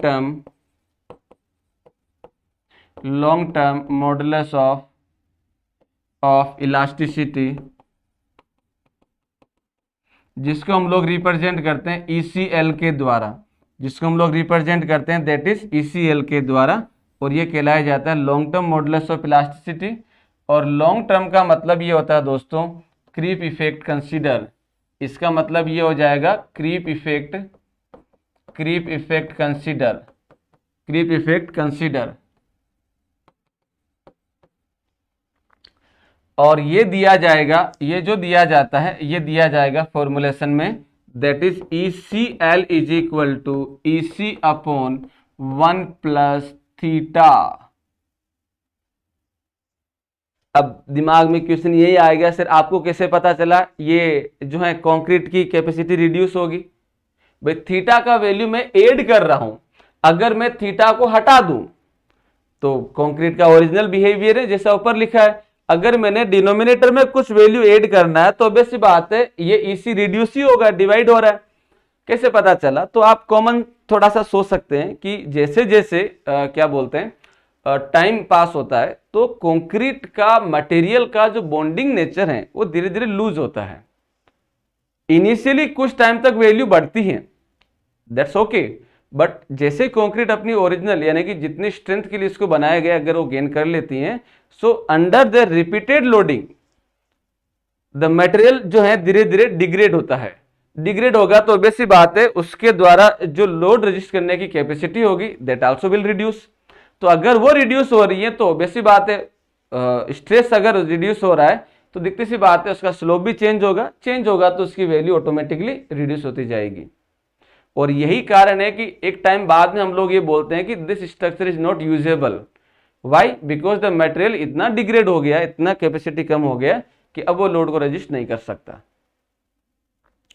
ठीक है, तो ये कहलाया जाता है EC अपॉन ये कहलाया जाता है क्रीप इफेक्ट को ध्यान में रखते हुए बात करना। जहां पे थीटा होता है दोस्तों, थीटा होता है क्रीप कोफिशिएंट। यहां पे क्या हो जाएगा? यहां पे हो जाएगा थीटा जो हो जाएगा that is the creep coefficient. Theta हो जाएगा दोस्तों, theta is called creep coefficient, creep coefficient, creep coefficient. और क्रीप कोफिशिएंट का जो वैल्यू दिया जाता है वो हो जाएगा दैट इज क्रीप स्ट्रेन। ये दिया जाएगा that is creep strain divided by elastic strain, divided by elastic strain, creep strain divided by elastic strain. Right, अब यहां पे जो थीटा दिया गया है, थीटा कई सारे फैक्टर की वजह से हो सकता है। ह्यूमिडिटी की वजह से हो सकता है, टेम्परेचर की वजह से हो सकता है, एंड एज ऑफ लोडिंग की वजह से हो सकता है, टाइम ड्यूरेशन ऑफ लोडिंग की वजह से हो सकता है, मटेरियल की प्रॉपर्टी की वजह से हो सकता है। बहुत सारे पैरामीटर है जिसकी वजह से थीटा का वैल्यू वेरी कर सकता है या वेरी हम कंसिडर कर सकते हैं। बट IS 456 इन सारे पैरामीटर में से सारे कौन कौन से? टेम्परेचर इफेक्ट, ह्यूमिडिटी, मटेरियल की property, elastic property, age of loading, time dependent, इन सब में से IS 456 ने जो पैरामीटर कंसिडर किया है जिसके करस्पॉन्डिंग इसने थीटा की वैल्यू लिखी है वो वैल्यू लिखी है एज ऑफ लोडिंग ओनली। तो थीटा का जो वैल्यू कंसिडर किया गया है as per IS 456, as per IS 456 2000 theta is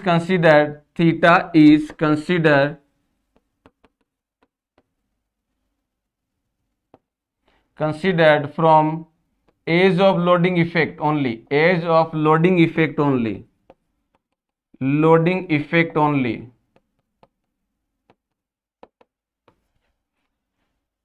IS 456 ने थीटा का जो वैल्यू लिया है वो एज ऑफ लोडिंग के करस्पॉन्डिंग लिया है, इसके अलावा नहीं कंसिडर किया है। तो एज ऑफ लोडिंग की अगर हम बात करें, अगर हम एज ऑफ लोडिंग की अगर हम बात करें तो ये हो जाएगा that is age of loading, age of loading. और यहां पे हम थीटा का वैल्यू देखते हैं तो एज ऑफ लोडिंग अगर मैं 7 डेज के लिए बात करता हूं तो this value will be 2.2, 28 days के लिए अगर मैं बात करता हूं तो this value is 1.6, and 1 year के लिए अगर मैं बात करता हूं तो this value is 1.1, this value is the 1.1। तो यहाँ पे एज ऑफ लोडिंग जो लिया जा रहा है वो एज ऑफ लोडिंग हमने 7 डेज, 28 डेज एंड 1 ईयर के लिए लिखा है। और यहाँ पे दोस्तों इस टेबल को आपको ध्यान रखना है, 2-3 कुछ टेबल है जिसका वैल्यू आपको याद ही रखना है। जैसे एक टेबल तो ये है और एक आपने सिग्मा की टेबल लिखी थी, स्टैंडर्ड डेविएशन का जो टेबल लिखा था, ये आपको याद रखना है। तो दिस वैल्यू दिस वन। अब अगर आपसे क्वेश्चन पूछा जाए, मुझे अगर सारी टेबल आपको एक ही साथ पूछनी है, तो मैं आपसे क्या पूछूंगा, आपसे ये पूछूंगा कि भी इसी वैल्यू अगर मैं क्रीप इफेक्ट कंसीडर करता हूं, मुझे अगर पूरी टेबल एक साथ पूछनी है तो कैसे पूछा जाएगा, अगर मैं क्रीप इफेक्ट कंसीडर करता हूं तो इसी वैल्यू कितने टाइम्स रिड्यूस होगी, 2 to 3 times, 4 to 5 times, 6 to 8 times, none of this like that.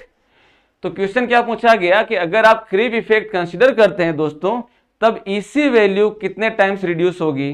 तो देख लेते हैं, सिंपल सी बात है, इसमें कौन सी बड़ी बात है। तो भाई हमारे पास ये है क्रीप कोफिशिएंट जो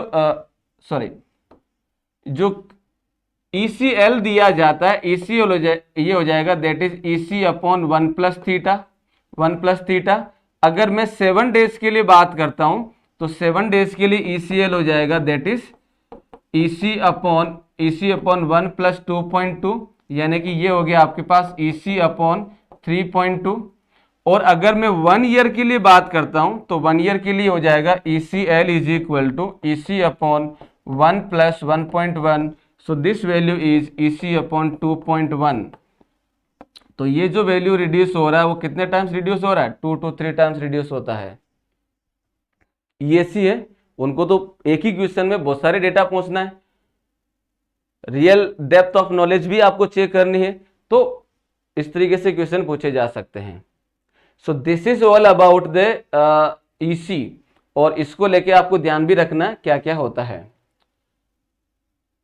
ठीक है। अब यहां पे एक थोड़ी सी बात और कर लेते हैं कि सर ये क्रीप स्ट्रेन क्या है, ये वाला पैरामीटर क्या है, इसको थोड़ा सा देखना जरूरी है, क्योंकि last to last year I mean 2020-21 के अंदर इसको लेके न्यूमेरिकल आया है गेट के अंदर 2 मार्क्स के लिए। तो इसके लिए अगर हम बात करें, that is called creep of concrete. इसके कौन कौन से पैरामीटर हैं, क्या क्या इसका इफेक्ट है, ये आप लोग BMC सब्जेक्ट में सारा डिटेल से देखेंगे। मैं यहाँ पे जितना RCC में रिक्वायरमेंट है वो सारा आपको बता रहा हूं, ध्यान से देखिएगा।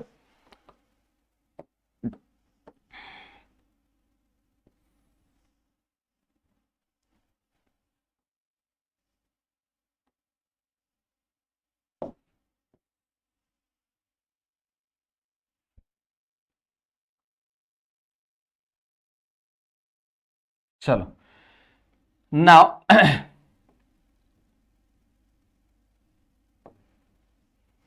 अब इसमें क्या बोलते हैं, देखिए जैसे ही मैं कंक्रीट पे लोड लगाना शुरू करता हूं, ध्यान से सुनिएगा, हर एक टर्म्स यहाँ पे इंपॉर्टेंट है। यहाँ पे मेरे पास लीनियर होता है, उसके बाद में नॉन लीनियर हो जाता है। तो मैं क्या बोलता हूं दोस्तों कि जैसे मैं कंक्रीट पे लोड लगाता हूं, तो लोड लगाऊंगा तो बेसिक बात है कंक्रीट लोड को रजिस्ट करेगी। इनिशियली वो कंक्रीट जो है वो किस में रहेगी, इस वाले जोन में रहेगी, इस वाले जोन में रहती है। तो जब इस वाले जोन के अंदर है तो लोड को जैसे रिलीज करेंगे तो वापस अपने पोजीशन पे आ जाएगा, यानी कि टेम्परेरी डिफॉर्मेशन दिया था। इसका मतलब ये रहा कि इलास्टिक जोन के अंदर क्रीप नाम की कोई चीज नहीं होगी। इसका मतलब ये रहा कि इलास्टिक जोन के अंदर क्रीप नाम की कोई चीज नहीं होगी।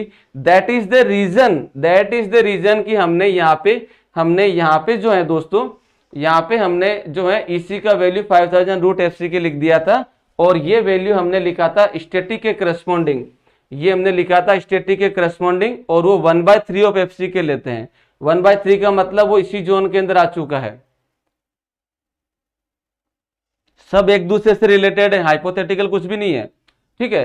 तो यहाँ पे हम लोगों ने इसका वैल्यू मैक्सिमम कहाँ गया, इसका वैल्यू हमने यही लिखा था, और इसमें हमने बोला था कि हमने क्रीप का इफेक्ट ले ही नहीं रहे। तो वैसी बात है, इलास्टिक जोन के अंदर है। जैसे ही मैं इलास्टिक जोन पे पहुंचा, जिस लोड पे, यानी कि मैं अगर यहां पे स्टैंड कर रहा हूं और यहां पे अगर मैं बात कर रहा हूं, तो यहां पे मैं इलास्टिक जोन पे पहुंचा, और इस टाइम जो लोड का वैल्यू था, सुनना ध्यान से, इस टाइम जो लोड का वैल्यू था मैं उसी लोड पे स्टैंड कर रहा हूं। इलास्टिक स्ट्रेन जो थी, इलास्टिक स्ट्रेन का मतलब है यहां पे ये जो स्ट्रेन कहलाती है, this is called elastic strain. इस स्ट्रेन के ऊपर जो लोडिंग आई थी वो लोडिंग मैं सेम रख रहा हूं, बिना लोड को चेंज किए, कंटिन्यूअसली वही लोड लग रहा है। मान लीजिए यहां पे जो लोड का वैल्यू था वो 50 किलो न्यूटन है, फॉर एग्जांपल 50 किलो न्यूटन है, इसी 50 किलो न्यूटन को मैं लॉन्ग टाइम के लिए प्लेस करके रखा हूं, इसको बोला जाता है sustained loading. If a particular value of load is acting at A point for a long duration, इसको बोला जाता है सस्टेन लोडिंग। अगर पर्टिकुलर वैल्यू ऑफ लोड किसी शॉर्ट ड्यूरेशन के लिए लगता है तो उसको बोलते हैं स्टैटिक लोडिंग। अगर मैं long intensity of load fix है और अगर मैं उसको एक लॉन्ग ड्यूरेशन के लिए लगा रहा हूं, then it is called sustained loading. अगर शॉर्ट ड्यूरेशन के लिए लगा रहा हूं, then it is called static loading. ध्यान रखिएगा ये। तो अगर मैं किसी फिक्स वैल्यू ऑफ लोड, कब, जब ये इलास्टिक स्ट्रेन पे पहुंच चुका है, इस टाइम मैंने लोड को क्या करा, उसी लोड को फिक्स रख दिया, इलास्टिक पे पहुंच गया। इलास्टिक पे पहुंचने का मतलब है अब ये बॉडी प्लास्टिक में चली गई, जस्ट प्लास्टिक में चली गई। तो प्लास्टिक में चली गई तो हम ये जानते हैं कि जैसे जैसे जैसे ही वो लोड कंटिन्यूअसली अगर लग रहा है तो बॉडी अपने आप उसके अंदर क्या होती है, स्ट्रेन देने लग जाती है, एलोंगेट होने लग जाती है। उसी सस्टेन लोडिंग के रिस्पेक्ट में इलास्टिक के अंदर नहीं इफेक्ट होगा। तो अगर मैं ये बोलता हूं कि भाई हमारे पास में जो कर्व बन रहा है वो क्या होगा, यहां पे हमने बोला that is point it is called, ये है आपके पास में strain at age of loading, strain at age of loading, age of loading, age of loading. तो यहां पे हमने बोला this point it is known as the elastic strain, it is known as the elastic strain, elastic strain. तो elastic strain को मैं zero पे रख रहा हूं, जीरो पे इसलिए रख रहा हूं क्योंकि मैं यहां पे एज ऑफ लोडिंग का इफेक्ट नहीं ले रहा, लोड को रिलीज करूंगा वापस गेन हो जाएगी, कोई प्रॉब्लम नहीं है। लेकिन इसी टाइम जो लोड का वैल्यू था, इसी टाइम जो लोड का वैल्यू था उसी को मैंने सस्टेन्ड कर दिया, उसी लोड को रख दिया और वो लोड कंटिन्यूअसली एक्ट कर रहा है लॉन्ग टाइम के लिए। तो जब कंटिन्यूअसली लॉन्ग टाइम के लिए एक्ट कर रहा है तो कंक्रीट उसी सस्टेन लोडिंग के रेस्पेक्ट में डिफॉर्म होगी, कंटिन्यूअसली डिफॉर्म होती जाएगी। जब डिफॉर्म हो रही है तो स्ट्रेन का वैल्यू बढ़ रहा है। अब ये स्ट्रेन कौन सी है, ये स्ट्रेन है एज ऑफ लोडिंग के करस्पॉन्डिंग। तो एज ऑफ लोडिंग के करस्पॉन्डिंग क्या होगा दोस्तों, ये जो स्ट्रेन है वो क्या होगी, बढ़ती जाएगी, बढ़ती जाएगी, बढ़ती जाएगी, बढ़ती जाएगी, कुछ ऐसे एक टाइम के साथ बढ़ती जाएगी। मैक्सिमम कहां तक जा सकती है, मैक्सिमम जा सकती है दोस्तों, ये जो मैक्सिमम जा सकती है that is up to the peak this one, but in never be. ये पीक का पहुंचने का मतलब है मटेरियल कोलैप्स हो गया, फेल हो गया, टूट गया, ब्रेक हो गया। तो हम ये बोलते हैं कि भाई ये यहां पे क्या जा रही है, ये जो है एक्सटेंड होती जा रही है और इनफाइनाइट टाइम पे जाके, यानी कि इसकी लाइफ टाइम पे जाके ये क्या हो जाएगा, यहां पे मिल जाएगा। इसको बोला जाता है अल्टीमेट क्रीप स्ट्रेन, इसको बोला जाता है, अगर मैं इस पॉइंट को नाम दूं तो ये बोला जाएगा this is the one, it is called ultimate creep strain. इसको हम लोग क्या बोल सकते हैं, इसको हम लोग बोल सकते हैं that is ultimate creep strain. ये हो जाएगा ultimate creep strain, ultimate creep strain. और ये जो है दोस्तों यहां पे अगर हम देखेंगे so this is going to be continuously, और ये धीरे धीरे बढ़ती जाएगी। ये बात हो गई तो ये तो बात हो गई सिंपली यहां की। अब ये तो अल्टीमेट होगी जो लाइफ टाइम पे खत्म होगी। हमें बोला गया कि हमने क्या करा, मान लो इलास्टिक स्ट्रेन पहुंच गई, उस टाइम जो लोडिंग रही है, फिर हमने बोला कि भाई हमने जो है 10 दिन उसी लोडिंग को बनाए रखा, सस्टेन करके रखा। तो 10 डेज बाद में जो मुझे स्ट्रेन मिली, पहले दिन जब मैं था तो मुझे ये वैल्यू थी, इलास्टिक थी, उसके अंदर बात नहीं होगी। 10 डेज बाद में उस बॉडी के अंदर उसी लोडिंग पे जो स्ट्रेन आई है वो स्ट्रेन का वैल्यू आपको कुछ एक्स वैल्यू दे दिया, उसको बोला जाता है क्रीप स्ट्रेन। ये कहलाती है क्रीप स्ट्रेन, इसको हम लोग बोलते हैं that is called creep strain. और ये क्रीप स्ट्रेन किसी भी एज ऑफ लोडिंग के रेस्पेक्ट में आप देख सकते हो, किसी भी एज ऑफ लोडिंग के आप रेस्पेक्ट में देख सकते हो। तो मान लो आपको 10 दिन, 15 दिन, 20 दिन, जो भी दिन है, जो भी डेज है या मंथ है, आपने उस पर्टिकुलर डेज पे या टाइम ड्यूरेशन पे आपने स्ट्रेन का वैल्यू किया, that is called the creep strain. इसको क्रीप स्ट्रेन बोलते हैं जो इलास्टिक के बाद आती है कांस्टेंट लोड पे, यानी कि सस्टेन लोड पे। चलो ये कहानी होगी, धीरे धीरे इस तरीके से बॉडी जो है वो डिफॉर्म होगी। अब क्या हुआ, हमने कहा कि यार एक काम करते हैं, काफी दिन हो गए, मान लो 20 दिन हमने लोड लगाए रखा। तो लोड लगाए रखा तो क्या बोलते हैं, लोड को हटा दो। जैसे ही लोड को हटाएंगे तो आप एक ध्यान रखना, एक चीज का ध्यान रखिए, क्या होगा वो कहानी। हाँ, जैसे आपने एक बात करते हैं, इसको समझने के लिए हम क्या बात करते हैं, मान लो आपने कभी बचपन में रबर लिया होगा, पुल करे रखे होंगे, आप एक रबर को लो और उसको पुल करके रखो काफी देर तक, 10 मिनट 15 मिनट रखो। तो जैसे आप पुल करके रखते हो तो जैसे ही छोड़ते हो तो वापस ओरिजिनल शेप तो गेन नहीं करेगा, लेकिन जैसे छोड़ोगे फटाक से वापस कम होगा और फिर धीरे धीरे धीरे धीरे धीरे धीरे कम होता रहेगा। तो जो फटाक से वापस अपना थोड़ा सा शेप गेन किया, पूरा नहीं, थोड़ा सा जो गेन किया, उसको बोला जाता है इंस्टेंटेनियस रिकवरी, क्विकली रिकवरी करना। तो उसको हम लोग क्या बोलते हैं, इसको बोला जाता है इंस्टेंटेनियस रिकवरी। ये जो पार्ट हो जाएगा इसको हमने बोला है इंस्टेंटेनियस रिकवरी, इंस्टेंटेनियस रिकवरी। और फिर टाइम के साथ फिर क्या होता है, आपने रबर को देखा होगा, धीरे धीरे धीरे धीरे वो फिर आता रहता है, एक टाइम के बाद में बंद हो जाता है, पूरा ओरिजिनल शेप गेन नहीं करता। तो जो टाइम के साथ रिकवर हो रहा है उसको बोला जाता है क्रीप रिकवरी, उसको बोला जाता है क्रीप रिकवरी, उसको बोला जाता है क्रीप रिकवरी। तो ये जो आपके पास में बना है दोस्तों, ये आपके पास में बना कहानी कुछ ऐसे हो गई, ये यहां से यहां तक तो क्विकली रिकवर करता है और उसके बाद में ये जो रिकवर करता है वो टाइम के साथ क्रीप रिकवरी देता है, ये टाइम के साथ रिकवरी देता है, इसको बोला जाता है क्रीप रिकवरी। और ये जो बचा रह गया, अब ये वाला जो पोर्शन बचा रह गया, ये वाला पार्ट, इसको बोला जाता है, ये परमानेंट हो चुका है, ये नहीं बदलेगा, अब ये वापस गेन नहीं होगा, सेम वैसा ही जैसे आप रबर में देखते हो। तो ये परमानेंटली बनी रहेगी अब ये, इसको बोला जाता है residual creep strain, residual creep strain. ये क्या कहलाया जाएगा, रेजिडुअल क्रीप स्ट्रेन कहलाया जाएगा। So this is the curve जो आपको ध्यान रखना है। ध्यान रखने वाली चीज क्या है, इलास्टिक स्ट्रेन के अंदर आपके पास कोई क्रीप रिप नाम की चीज नहीं होगी, इलास्टिक से जैसे बाहर निकलते हो तो प्लास्टिक वाले जोन के अंदर ये सारी बातें होगी। और क्रीप स्ट्रेन कौन सी होगी, इलास्टिक के बाद वाली, इलास्टिक के बाद वाली जो स्ट्रेन होगी वो क्रीप स्ट्रेन कहलाई जाती है। So this is the creep effect जो आपको सिंपली ध्यान रखना है, it is not a big one, but चूंकि आपके सिलेबस में है तो इसको ध्यान रखना है। एंड ये और भी इसकी प्रॉपर्टीज है कंक्रीट की, क्रीप प्रॉपर्टीज है, रेजिडुअल वगैरह सारी चीजें आप कंक्रीट टेक्नोलॉजी जब पढ़ेंगे तो उसके अंदर ये सारी डिटेल में और आपको सारे पैरामीटर हो जाए बता दिए जाएंगे। आरसीसी के लिए इतना ही जरूरी है। नेक्स्ट क्लास में हम लोग इसके आगे की बात करेंगे। Thank you.